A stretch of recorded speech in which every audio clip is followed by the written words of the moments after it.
வணக்கம் நட்பூக்களே. நம்மள மாதிரி அதாவது இயந்திர வாழ்க்கைக்கு பழக்கப்பட்ட ஒரு மனுஷன் காலைல எந்திரிக்கிறாரு. எந்திரிச்சோன்னா அவருக்கு ஒரு ஃபோன் கால் வருது. உங்க அம்மாக்கு முடியலப்பா, ரொம்ப சீரியஸா இருக்கிறாங்க, ஊருக்கு வாங்கன்னு சொல்லிட்டு உடனே பதறி அடிச்சுட்டு போய் பாக்குறாரு. அவங்க அம்மாவை அந்த ஆஸ்பத்திரியில தீவிர சிகிச்சை பிரிவில் வச்சிருக்காங்க. என்னன்னு மருத்துவரை கேட்டா அவர் சொல்றாரு, உங்க அம்மாக்கு ஒரு மைல்டு ஹார்ட் அட்டாக் மாதிரி வந்துருச்சுப்பா.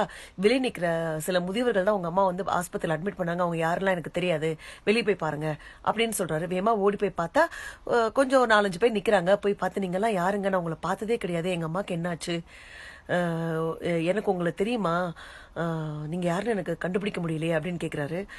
அந்த முதிரிகள்லாம் சொல்றாங்க, நாங்களும் இப்பதான்ப்பா உன்னை முத பாக்குறோம், உங்க அம்மா புகைப்படத்துல உன்னை காமிச்சிருக்காங்க, இப்பதான் உன்னை நேர்ல பாக்குறோம், நாங்கெல்லாம் உங்க அம்மாவோட ஏரியால குடியிருக்கிறவங்க, பக்கத்து வீட்டுக்காரவங்க அப்படின்னு சொல்றாரு.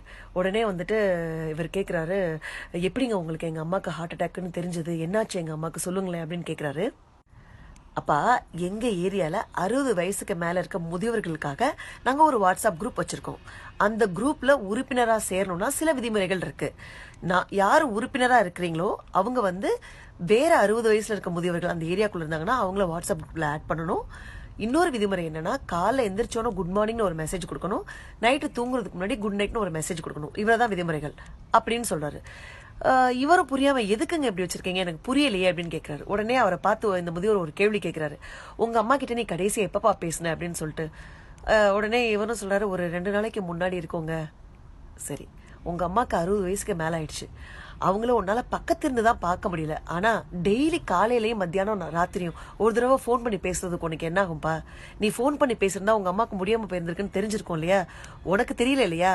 எங்களை மாதிரி இந்த மாதிரி ஒரு நிலைமையில இருக்க முதியோர்களுக்காக தான் நாங்க இந்த வாட்ஸ்அப் குரூப்பே கிரியேட் பண்ணிருக்கோம். அப்பா, எங்களுக்காக காசு பணம் செலவு பண்ணி வீடு வாசல் வாங்கி கொடுக்குறீங்க, காசு பணம் இருந்து நாங்க என்னப்பா பண்ண? எங்களுக்கு தேவை பேச்சு துணைக்கு ஆளு, எங்களை பாத்துக்க ஒரு ஆளு. அது இல்லாம நாங்க இவ்வளவு கஷ்டப்படுறோம் தெரியுமா?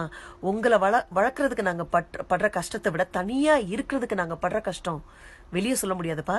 அதனாலதான் இந்த வாட்ஸ்அப் குரூப் கிரியேட் பண்ணிருக்கோம். காலையில ஒரு குட் மார்னிங் மெசேஜ் போட்டாங்கன்னு வச்சுக்கோங்க, அவங்க நைட் நல்லா தூங்கிருக்காங்க, தூங்குனாங்களோ இல்லையோ காலையில இருக்காங்க. நைட்டு தூங்குறதுக்கு முன்னாடி ஒரு குட் நைட் மெசேஜ் போட்டாங்கன்னா நாள் முழுவதும் அவங்க நல்லபடியா இருந்திருக்காங்கன்னு அர்த்தம். இதுக்காக தான் நாங்க இந்த வாட்ஸ்அப் குரூப் கிரியேட் பண்ணிருக்கோம். உங்க அம்மா இன்னைக்கு காலையில வாட்ஸ்அப்ல குட் மார்னிங் மெசேஜ் கொடுக்கல, அதை வச்சுதான் அவங்களுக்கு ஏதோ பிரச்சனைன்னு சொல்லிட்டு வீட்டுல போய் பார்த்தோம், உங்க அம்மா மயங்கி கிடந்தாங்க, உடனே ஆஸ்பத்திரியில் அட்மிட் பண்ணோம்ப்பா அப்படின்னு சொல்றாரு. இவருக்கு என்ன சொல்றதுனே தெரியல, கண்ணெல்லாம் கலங்குது. அவருக்கு நன்றி சொல்றதை தவிர வேற வழியே தெரியல. ரொம்ப மனசு நொந்து போய் அந்த முதியோர்களுக்கு நன்றி சொல்லிட்டு கிளம்புறாரு. இந்த செய்தியை படிச்சு நான் உங்ககிட்ட பகிர்ந்துக்கும் போது இன்னொரு விஷயமும் எனக்கு சொல்லணும்னு தோணுச்சு. என்ன விஷயம்னா, எனக்கு தெரிஞ்ச ஒரு அக்கா ஒரு வாட்ஸ்அப் குரூப்ல நாங்க எல்லாருமே இருக்கிறோம். அவங்க டெய்லி காலைல எந்திரிச்சோன்னா காலை வணக்கம் போடுவாங்க, யாரும் அதுக்கு பதிலே கொடுக்க மாட்டாங்க. இருந்தாலும் சளைக்காம நாங்க அந்த வாட்ஸ்அப் குரூப்ல கிட்டத்தட்ட ஒரு 2.5 வருஷம் 3 வருஷமா இருக்கிறோம். டெய்லி ஒரு மெசேஜ் கொடுப்பாங்க, பதில் கொடுக்குறோம் கொடுக்கல அதை பத்தி கவலையே பட மாட்டாங்க. ஆனா ஒவ்வொரு செய்தியும் ரொம்ப நம்மளுக்கு நம்மளோட சிந்தனையை தூண்டுற செய்தியா இருக்கும்.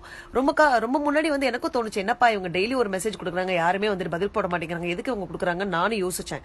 ஆனா அவங்களோட ஒவ்வொரு செய்தியுமே எவ்வளவு உயிரோட்டமா இருக்கும்னா, அவங்களோட செய்திகள் பல நாள்ல என்னோட வீடியோக்களுக்கு கருவா இருந்திருக்கு. அந்த அக்காக்கு இந்த வீடியோ வழியா நான் நன்றி சொல்ல ஆசைப்படுறேன். வாட்ஸ்அப், ஃபேஸ்புக் எல்லா சோசியல் மீடியா பாத்தீங்கன்னு வச்சுக்கோங்களேன், இருமுனை கத்தி மாதிரி. நல்ல விஷயத்துக்கும் உபயோகப்படுத்தலாம், அதை கெட்ட விஷயத்துக்கும் உபயோகப்படுத்தலாம். இப்போ இந்த விஷயத்துல முதியவர்கள் வச்சிருந்த அந்த வாட்ஸ்அப் குரூப்ல வளம் வந்த குட் மார்னிங் குட் நைட் செய்தி தான் அந்த அம்மாவோட உயிரை கடைசி நிமிஷத்துல காப்பாத்திருக்கு இல்லைங்களா? தொழில்நுட்பம் அது எங்க வேணாலும் வளர்ந்து போகட்டும், ஆனா அதை நன்மைக்கு பயன்படுத்துறதும் தீமைக்கு பயன்படுத்துறதும் நம்ம கையில தான் இருக்கு இல்லைங்களா? அது மாத்திரம் இல்லைங்க, இன்னைக்கு நம்ம இப்படி இருக்கோம், நாளைக்கு நம்மளுக்கும் வயசாகும் இல்லையா? நம்ம பிள்ளைங்க நம்மளை பாத்துக்கணும் இல்லையா? உறுதுணையா இருக்கணும் இல்லையா? அவங்களுக்கு முன்மாதிரியா நம்ம இருக்கணுங்க. பெத்தவங்களை நம்ம இந்த நிலைமைக்கு வளர்த்து ஆளாக்கியிருக்காங்கல்ல, அவங்களுக்கு ஒரு நன்றி கடனா நம்ம இருக்க வேண்டாம்? வாழ்க்கை வாழ்வதற்கே பெற்றவர்களை உளம் குளிர வாழ வைத்து வாழ்ந்துதான் பார்ப்போமே. நன்றி, வணக்கம்.